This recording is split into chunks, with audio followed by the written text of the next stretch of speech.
حضرت علی سے کسی نے پوچھا، یا علی آپ کی زندگی میں کوئی ایسی حسرت جو رہ گئی ہو؟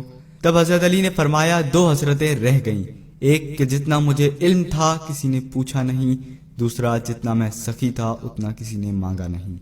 آپ نے فرمایا، زندگی کے 3 سنہری اصول ہمیشہ یاد رکھو۔ ایک، اس سے ضرور معافی مانگو جسے تم چاہتے ہو۔ دوسرا، اسے مت چھوڑو جو تمہیں چاہتا ہے۔ تیسرا، اس سے کچھ نہ چھپاؤ جس پر تم اعتبار کرتے ہو۔ آپ نے فرمایا، دوست سے سنبھل کے دوستی کرو، ہو سکتا ہے وہ کسی دن تمہارا دشمن بن جائے، اور دشمن سے سنبھل کے دشمنی کرو، ہو سکتا ہے وہ کسی دن تمہارا دوست بن جائے۔ زبان کا وزن بہت ہی ہلکا ہوتا ہے، مگر بہت کم لوگ اسے سنبھال پاتے ہیں۔ آپ نے فرمایا، جسم ایک دکان ہے اور زبان اس کا تالا۔ جب تالا کھلتا ہے تو معلوم ہوتا ہے کہ دکان سونے کی ہے یا لوہے کی۔ زندگی تیز ہواؤں کی مانند ہے، جس نے اس کی آندھیاں برداشت کر لیں وہ کبھی غم کی گھٹا نہیں دیکھتا، سرسبز و شاداب باغ دیکھتا ہے۔ حضرت علی سے کسی نے پوچھا، یہ کیسے پتا چلے گا کہ جو پریشانی یا مصیبت ہم پر آئی ہے وہ اللہ کی طرف سے آزمائش ہے یا ہم پر اللہ کی طرف سے سزا ہے؟ آپ نے جواب دیا، جو مصیبت تجھے اللہ کی طرف لے جائے وہ آزمائش ہے، اور جو مصیبت تجھے اللہ سے دور کر دے وہ سزا ہے۔ حضرت علی کے پاس ایک یہودی آیا اور کہا، میں نے سنا ہے کہ جب آپ مسلمان عبادت کرتے ہو تو وسوسے اور خیالات آتے ہیں، جبکہ ہم عبادت کرتے ہیں تو ہمیں نہیں آتے۔ حضرت علی نے جواب میں فرمایا، اگر ایک گھر فقیر کا ہو اور ایک گھر امیر کا تو چور کہاں جائے گا؟ یہودی نے کہا، امیر کے گھر میں۔ حضرت علی نے فرمایا، تبھی تو شیطان ان کو ستاتا ہے جن کے دل میں اللہ ہو، جن کے دل میں اللہ کی محبت نہیں ہوتی وہاں شیطان کا کیا کام؟ آپ نے فرمایا، جب تمہاری جان کو خطرہ ہو تو صدقہ دے کے جان بچاؤ، اور جب تمہارے دین کو خطرہ ہو تو جان دے کر دین بچاؤ۔ آپ نے فرمایا کہ زندگی 2 دن کی ہے، ایک تمہارے حق میں، دوسرا تمہارے مخالف۔ جس دن تمہارے حق میں ہو اس دن غرور مت کرنا، جس دن تمہارے مخالف ہو اس دن صبر کرنا۔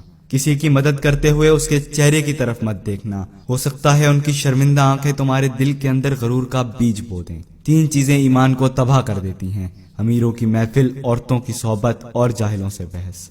حضرت علی نے فرمایا، جانور میں خواہش اور فرشتے میں عقل ہوتی ہے، مگر انسان میں اللہ تعالیٰ نے دونوں رکھی ہیں۔ اگر وہ عقل دبا لے تو جانور، اگر خواہش کو دبا لے تو فرشتے کی مانند ہو جاتا ہے۔ آپ نے فرمایا، اپنے جسم کو ضرورت سے زیادہ مت سنوارو، اسے تو مٹی میں مل جانا ہے۔ سنوارنا ہے تو اپنی روح کو سنوارو، کیونکہ اسے تو رب کے پاس لوٹ کے جانا ہے۔ مومن کی مثال ترازو کے پلڑے جیسی ہوتی ہے، جس قدر اس کے ایمان میں اضافہ ہوتا ہے اتنی ہی اس کی آزمائش بڑھتی ہے۔ آپ نے فرمایا، اچھے لوگوں کی ایک خوبی یہ بھی ہوتی ہے کہ انہیں یاد نہیں رکھنا پڑتا، وہ یاد ہی رہتے ہیں۔ آپ نے فرمایا، رزق کے پیچھے اپنا ایمان مت خراب کرو، کیونکہ رزق انسان کو اس طرح تلاش کرتا ہے جیسے مرنے والے کو موت۔ حضرت علی نے فرمایا، رشتے خون کے نہیں احساسات کے ہوتے ہیں، اگر احساس ہو تو اجنبی بھی اپنے ہو جاتے ہیں، اگر احساس نہ ہو تو اپنے بھی اجنبی ہو جاتے ہیں۔ ایک مرتبہ کساب آواز لگا رہا تھا، تازہ گوشت ہے لے لو۔ وہاں سے حضرت علی کا گزر ہوا، کساب نے آپ سے کہا، تازہ گوشت ہے لے جائیں۔ حضرت علی نے فرمایا، آج میری جیب اجازت نہیں دیتی۔ کساب نے بولا، میں آپ سے ادھار کر سکتا ہوں۔ اس سے آپ نے ایک بہت حکمت سے لبریز جملہ ارشاد فرمایا۔ آپ نے فرمایا، یہ ادھار میں کیوں نہ اپنے پیٹ سے کر لوں، جس کو میں جنت میں اس سے بہتر غذا کھلا سکتا ہوں۔ حضرت علی نے فرمایا، لفظ انسان کے غلام ہوتے ہیں مگر صرف بولنے سے پہلے تک، بولنے کے بعد انسان اپنے لفظوں کا غلام ہو جاتا ہے۔ آپ نے فرمایا، کوئی تمہارا دل دکھائے تو ناراض مت ہونا، کیونکہ قدرت کا قانون ہے، جس درخت کا پھل زیادہ میٹھا ہوتا ہے لوگ پتھر بھی اسی کو مارتے ہیں۔ آپ نے فرمایا، کسی کا عیب تلاش کرنے والے کی مثال اس مکھی جیسی ہے جو سارا خوبصورت جسم چھوڑ کر صرف زخم پر جا کر بیٹھتی ہے۔ آپ نے فرمایا، اچھا دوست چاہے کتنا بھی برا بن جائے کبھی اس سے دوستی مت توڑنا، کیونکہ پانی چاہے کتنا بھی گندا ہو آگ بجھانے کے ضرور کام آتا ہے۔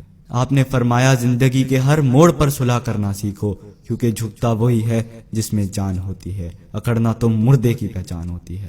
دوست ہو یا پرندہ دونوں کو آزاد چھوڑ دو، اگر لوٹ آیا تو تمہارا، نہ لوٹ کر آیا تو تمہارا وہ کبھی تھا ہی نہیں۔ بادشاہ نے وزیر کو انگوٹھی دی اور کہا، اس پر کوئی ایسا فقرہ لکھوا لاؤ جسے میں خوشی میں پڑھوں تو اداس ہو جاؤں اور غم میں پڑھوں تو خوش ہو جاؤں۔ وزیر گیا اور انگوٹھی پہ یہ لکھوا لایا کہ یہ وقت بھی گزر جائے گا۔